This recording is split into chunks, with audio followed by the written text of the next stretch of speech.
Shalom, selamat malam. Puji Tuhan, kita bersyukur karena Dia baik. Amin. Dalam hidup ini tidak ada hal lain lagi lebih menyenangkan kecuali kita boleh tinggal di dalam Dia.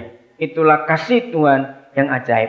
Kita akan belajar saat ini, saudara, untuk mengenal satu hal yang sebetulnya cukup sederhana, tapi seringkali kita lalai atau kita lupa dalam hal ini. Saya mau baca satu ayat dulu, Yohanes 14 ayat 6. Sebetulnya nggak usah dibaca juga sudah tahu, kita sudah hafal. Bagi yang belum tahu, ayo kita lihat. Ada satu kata yang penting untuk kita lihat. Inilah hal yang sederhana yang kita akan perhatikan ini. Yohanes pasal 14 ayat yang ke-6. Atau kita baca sama-sama ayat ini. 1, 2, 3. Akulah jalan dan kebenaran dan hidup. Tidak ada seorang pun yang datang kepada Bapa kalau tidak melalui aku. Nah, yang kita mau pelajari adalah kata akulah jalan itu. Saudara, kehidupan kita itu sebuah perjalanan, betul tidak? Dan ketika kita berjalan dalam hidup, maka satu yang paling kita takut, jalan buntu. Betul enggak? Orang paling takut dengan kata jalan buntu. Karena kalau sudah jalan buntu, ya sudah, mau kemana lagi? Enggak ada jalan. Nah, mari kita lihat. Kalau kita dalam kehidupan kita mengalami jalan buntu, jangan pernah takut. Sebab dalam Tuhan masih ada harapan. Oh, nggak ada yang amin yang lain. Amin. Dalam Tuhan pasti ada harapan. Karena Dia adalah jalan itu. Saudara akan salah kalau dalam hidup ini kita menggunakan kalimat ini. Aku mencari jalan hidupku. Renungkan. Ini kata yang salah. Jalan hidup nggak usah dicari. Sebab jalan itu adalah Yesus sendiri. Mau cari jalan apa lagi? Jadi yang penting sekarang adalah bagaimana kita bisa tetap berada di jalan itu. Saya ulangi lagi. Yang penting sekarang bagaimana kita akan tetap ada di jalan itu. Saya punya pengertian ini dari Roh Kudus. Saudara percaya nggak? Sekarang ini banyak orang jalan tapi tidak di jalan. Coba renungkan kata-kata ini. Ada banyak orang jalan tidak di jalan. Dan biasanya kalau ada orang jalan tidak di jalan, ada satu di antara dua penyebabnya. Dan nomor satu yang paling sering manusia ambil. Kalau ada orang jalan tidak di jalan, berarti dia ambil jalan pintas. Renungkan, iya atau tidak? Lo cepat jawab yang lain, iya atau tidak? Kalau ada orang jalan tidak di jalan, berarti dia ngambil jalan pintas. Kita harus mengakui semua jalan pintas itu tidak baik. Betul? Salah satu yang menyebabkan, dan ini penyebab terbesar, mengapa Indonesia hancur sampai sekarang. Kalau bicara Krismon, bukan itu alasannya. Karena apa? Negara-negara Asia yang lain sudah bangkit. Maksimal 3 tahun sejak Krismon. Itu tahun 2000. Tapi Indonesia sudah lewat 10 tahun tidak bangkit. Yang menyebabkan bangsa Indonesia tidak bangkit dari keterpurukannya. Karena di negara ini terlalu banyak jalan pintas. Hukum tidak dihargai sebagai hukum. Mengerikan.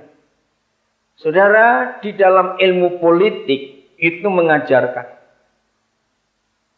Tiang negara itu adalah keadilan. Ya, itu ilmu politik.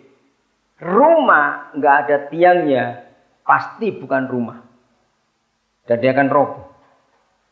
Nah, keadilan di negara kita ini sudah dibuktikan berkali-kali. Departemen yang paling korup di Indonesia itu departemen kehakiman, sudah. Kenapa? Karena di negara ini orang tidak jalan di jalan. Semua mau cari jalan pintas. Kita sedih ketika pemerintah kita menggunakan prinsip ini. Kalau bisa dipersulit, kenapa dipermudah? Betul enggak? Ini pemerintah kita. Menyedihkan sekali keadaannya. Maka itu kita kalah dengan Malaysia. Kita kalah dengan Filipina. Karena kami suami istri sering ke luar negeri. Satu kali Roh Kudus itu ajarin saya untuk melihat karakter bangsa. Itu lihatlah lalu lintas di negara itu. Saya lama tinggal di Jerman sebelum menikah dulu. Saya kagum negara itu, saya belum pernah ketemu di negara mana saja seperti Jerman. Jerman itu negara yang paling banyak jalan searah. Namanya Einbahnstraße. Saya dulu mikir, kenapa di kota mana saja saya pergi, pasti one way, satu arah, satu arah, satu arah. Kenapa? Karena tipe orang Jerman itu lurus-lurus. Dia nggak mau belok-belok. Betul nggak yang kata orang Jerman? Orang yang memang kaku. Dia nggak mau dibuat ribet, nggak mau.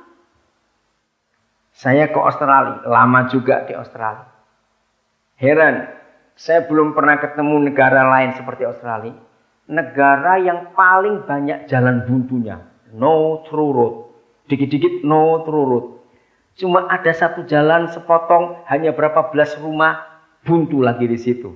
Saya tuh dulu mikir, ini kenapa sih kok buntu, banyak jalan buntu di negara itu. Setelah saya pelajari, ternyata itu tipe orang Australia. Kenapa? Mereka tuh nggak mau repot. Begitu mentok, ya udah tinggalin saja jalan lain. Karena mereka latar belakangnya adalah orang narapidana yang dibuang dari Inggris ke Australia. Nggak mau repot. Seharusnya begitu buntu ditembus, apa susahnya nembus. Tapi mereka tidak mau. Nah, di Indonesia apa yang paling celaka? Jalannya. Saya tidak pernah ketemu ada hukum lalu lintas seperti di Indonesia. Begitu banyaknya peraturan. Selalu tambahan, kecuali. Betul nggak? Saya tuh mikir, iya apa artinya? Dilarang masuk, kecuali anak pejabat. Dilarang belok, kecuali mertuanya pejabat. Ini cuma istilah saja. Jadi di negara ini, peraturan bisa diubah semau-maunya. Nggak ada yang pasti. Dan itu karakter satu bangsa, saudara. Maka itu kita ambil keputusan. Jangan pernah sekali-kali cari jalan pintas dalam hidup ini. Kok nggak ada yang amin? Amin. Jangan sekali-kali cari jalan pintas dalam hidup kita. Hadapi semua seberat sesulit apa. Asal kita tetap benar di hadapan Dia. Jaminannya itu luar biasa. Amin. Lalu yang kedua. Mengapa kalau ada orang tidak jalan di jalan? Dan itu yang pertama, pasti ambil jalan pintas. Maka yang kedua, saudara. Semua peraturan internasional. Di semua jalan, di seluruh dunia, itu peraturannya. Kiri kanan harus ada got. Betul tidak? Loh, ditanya kok iya atau tidak? Itu peraturan internasional. Mengapa jalan-jalan di Indonesia cepat rusak? Alasannya ada dua. Satu, disengaja supaya pemerintah pintar ngabisin duit dan kontraktornya yang kaya. Yang kedua, memang nggak dibuatkan got. Sehingga jalannya cepat rusak, airnya menggenang. Di negara-negara yang maju itu, semua jalannya itu pasti yang tengah lebih tinggi daripada yang kiri kanan. Supaya air turun. Nah, hal yang kedua, kalau ada orang jalan tidak di jalan, pasti dia masuk got. Loh, betul nggak? Karena di kiri kanannya jalan itu ada got. Sadarkah kita berapa kali kita jalan masuk got? Karena kita nggak jalan di jalan. Jadi Yesus itu jalan. Amin. Dan jangan cari jalan lain. Tidak ada jalan lain. Karena satu-satunya pribadi di seluruh dunia ini, baik yang pernah hidup maupun yang masih hidup maupun yang akan hidup nanti akan lahir, saya percaya hanya Yesus Satu-satunya pribadi yang pernah berkata, aku adalah jalan. Tidak ada yang lain. Shalom, selamat malam. Puji Tuhan, kita bersyukur karena Dia baik. Amin. Dalam